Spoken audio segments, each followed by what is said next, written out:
5 seconds.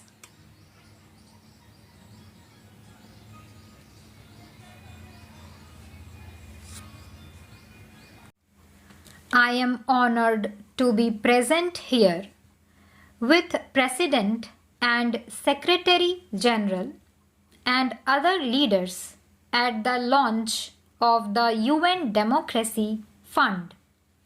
This was proposed by President at the UN General Assembly last year and has received widespread acclaim. Its relevance is underscored by its becoming a concrete reality in just a year's time.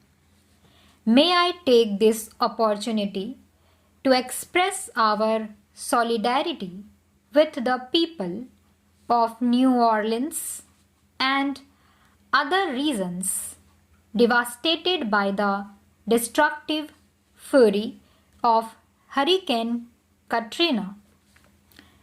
Mr. President, you have our sympathies and support in your efforts to bring relief from pain to the people affected by this disaster.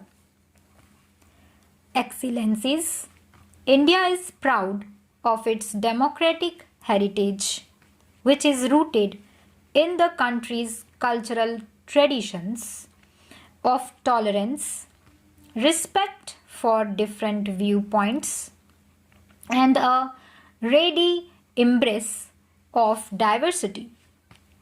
Mahatma Gandhi led us into a non-violence struggle not only to free India from colonial rule, but to also ensure to our people the exercise of their democratic rights.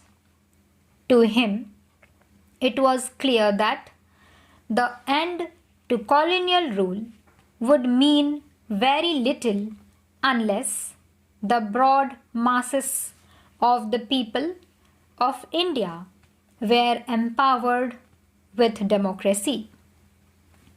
We were also inspired by the ideals of freedom, equality, and justice that were the hallmarks of the great French and American revolutions.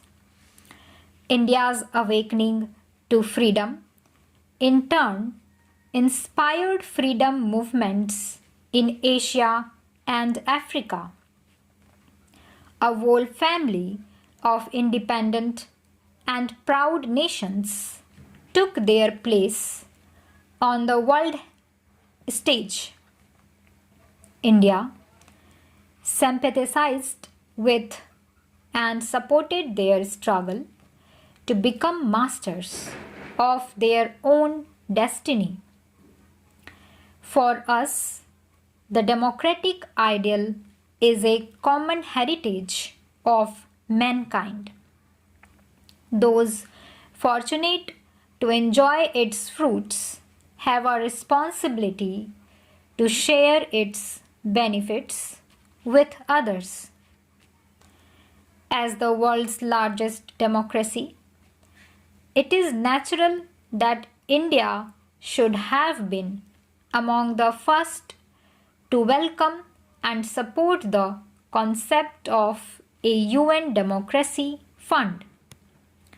We believe that democracy based on universal adult suffrage empowers the most humble citizen of our country and give him a sense of dignity.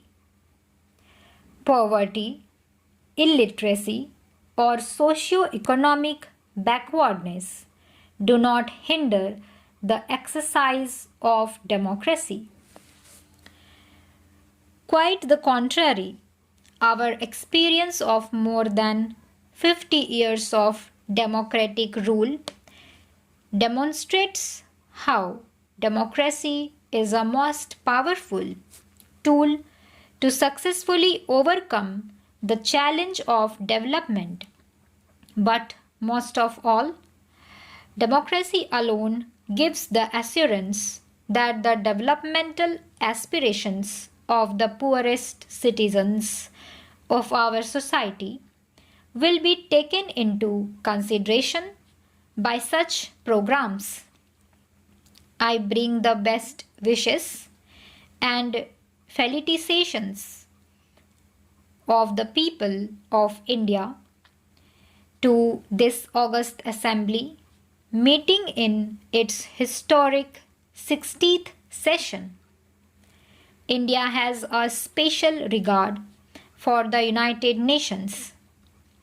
The ideals of the UN run parallel to our own civilizational ethos. This is the ancient Indian concept of Vasudev Kutumbakam, or the whole world is one family. It is this idea of a shared destiny which encouraged this august assembly 5 years ago to adopt the Millennium Development Goals.